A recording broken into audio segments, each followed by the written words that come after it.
Hey, friend, welcome back to the Special Kind of Motherhood podcast. In our last episode, we talked about how multitasking is this really sneaky way of stressing you out and even making you less productive. Now, let's dive into some easy, doable strategies to help you to combat multitasking stress and find more mental calm. Let's go ahead and get started. Welcome to the Special Kind of Motherhood podcast. This podcast is for busy moms who want to feel their best and create a healthier home without stress or confusion. If you're ready for simple, practical tips to boost your energy, nourish your family, and make wellness a natural part of your everyday life, then you're in the right place. From easy wellness hacks to natural living tips, my goal is to help you to take small, manageable steps that lead to real, sustainable results. Because taking care of yourself shouldn't feel like just another chore. Let's dig in.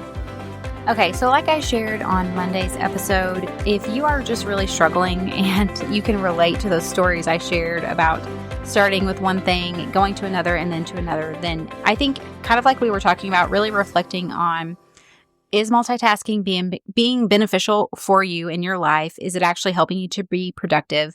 Is it adding to the amount of decision fatigue that you have? And then also, are all of the social media notifications and kind of like we talked about with that hyperactive hive mind and just the constant bombardment from our phones, notifications, all that, is that also adding to the amount of multitasking you're doing and also just to your mental distraction? So if you're looking at that and you're listening to our previous episode 145, and you're saying, yeah, I really feel like this is me and it's something that I would like to start making progress on, then today's episode is just going to share some tips to help you to reduce multitasking stress.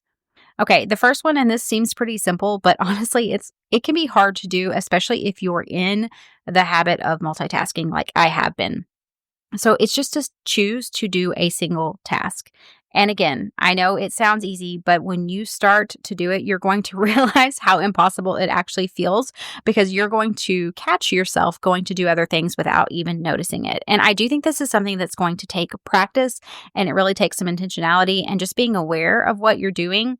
And again, this is why I say I'm a work in progress with this, because it is something that I have definitely not mastered, but I am trying to get better on. So it's going to probably feel impossible when you start, but just do one task until it's completely done. This could be one, or maybe it's that you can't, maybe it's a task that takes longer than what you have in order to complete it. If that's the case, then do one task completely, nothing else, for 10 minutes. Either it's do the task until it's completely done without stopping and going to something else, or do the task for 10 minutes and then move on. And doing this can actually just feel like a breath of fresh air. This could be doing the dishes without listening to a podcast. Play with your child without checking your phone. The moment of presence is really going to help to calm your nervous system. It's also going to help to boost your focus. So just try it and see what happens. Okay, number 2 is going to be to create decision light routines. And this is just really a strategy to help to reduce decision fatigue. And it's something that I like to do as much as possible. And also, in my opinion, it just really helps to cut down on mental overwhelm, because your brain already knows what to expect. And it really can cut down on the stress without you realizing it. So this is going to just be doing things by setting up like a simple routine or a rhythm or something. So having a weekly meal plan, setting out clothes or uniforms for yourself or your kids for the day or for the next day. You could even, what I used to do with my kids when they were younger is I actually picked out their clothes and their pajamas for an entire week. It was like a Sunday task that I did, and I just picked everyone's clothes out all in one go. Usually whenever I had done up a bunch of laundry and was needing to put it all away, so then I could just pull it all out. I had just this little storage, like the canvas baskets, the canvas cubes, and everyone had their own, and I just, like, every day of the week had its own, and I just put all of my kids' clothes in there. Now, of course, my kids are getting bigger now, so I don't even know if their clothes would all fit in there, like their pajamas and their daytime clothes in one bin. But that's an example of what I'm talking about, is trying to make the decision beforehand. This could look like already knowing, let's say you want to start incorporating a workout routine. So you have already picked out exactly what you're going to do for a workout for the next day, and you know what clothes you're going to wear or where you're going to work out or exercise at. Making those decisions ahead of time and then creating those into over time where they will begin to be a routine is really a great way to cut down on decision fatigue. You could also do this, like I said, with the meal plans, grocery shopping. If you have, I think I've gone over this in past episodes, but if you have like a set, like these are my standard groceries that I buy every single month, making that list on like in a notes and a note thing on the notes app on your phone, making that standard list and just adding to it. Like this is what I do with our budget and also with like groceries. I have like standard stuff that I pretty much do every time, or standard bills, and then I can just copy and paste that into a new month, so I'm not having to think about it. I already know those things are there, or I already know I'm going to want to buy those things. I use it where I have like the checklist where I can just check it off if I decide, oh, I don't actually need that this month. And it just creates really just this habit and this routine that allows me to think less. And that's really going to give your brain that break. The thing to keep in mind is that stress thrives in chaos. So if you are really feeling stressed, look at your life. What areas are creating a lot of chaos in your life, and how can you really help to minimize that? How can you create some order in your life in that area? And then how can you create routines in that area?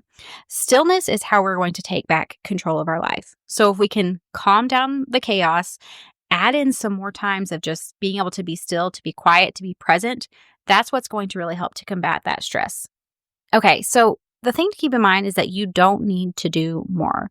You need space to breathe. You need margin in your life. You need moments where your brain can catch up with everything that's going on. And just keep in mind, that's not selfish. It's smart, because a calm, focused mom and wife can actually handle more, can be more present by doing less. So if this episode is really helping to lighten your mental load, or it's giving you some great ideas for things you want to incorporate in your life moving forward, would you care to share it with another mama who is just struggling with this as well? Until next time, I really want you to make it a goal every day to carve out time to give your brain a little bit of a break. This could be, again, you sit outside for a few minutes, sit in the sun for a few minutes, maybe you with no phone, no earbuds in, no kids around telling you they need something, whatever it is, just giving your brain, 5 minutes to reset can make such a difference. And again, we want to try to limit those distractions, reduce fatigue, decision fatigue, and not be trying to tackle a bunch of tasks all at one time. So if you are really struggling with feeling like your life is just spinning out of control, like I said, stress is going to just thrive in chaos. So make some space for stillness, but also just make some space for stillness in your brain. Because if you're like me, I have the habit of like, hey, I'm going to go sit outside in the sun for, 15 minutes because I'm trying to increase my vitamin D levels, but then I also read a book at the same time. Well, and again, I'm multitasking, and that would be just a great opportunity for me to really sit and give my brain a minute to just rest. If you feel like you're overstimulated, I highly encourage you, just make time, 5, 10, 15 minutes, whatever works for you. Just start and be consistent with it, with giving your brain some time to rest every single day. And just remember, take a deep breath, give yourself some grace whenever you fail, because we all do, and just know that you're doing better than you think. I hope you guys have a wonderful week. I hope this has been helpful for you. I will see you back next time. Hey mama, I hope you enjoyed today's episode. If so, would you take 30 seconds to share this with a friend who is wanting to live more holistically without the overwhelm? Also, don't forget to head over to Apple Podcasts to leave me a review. It blesses and encourages me to know that this show is helping you. All right, friends, it's time for me to go work in the garden and make some homemade bone broth. I will see you back next week.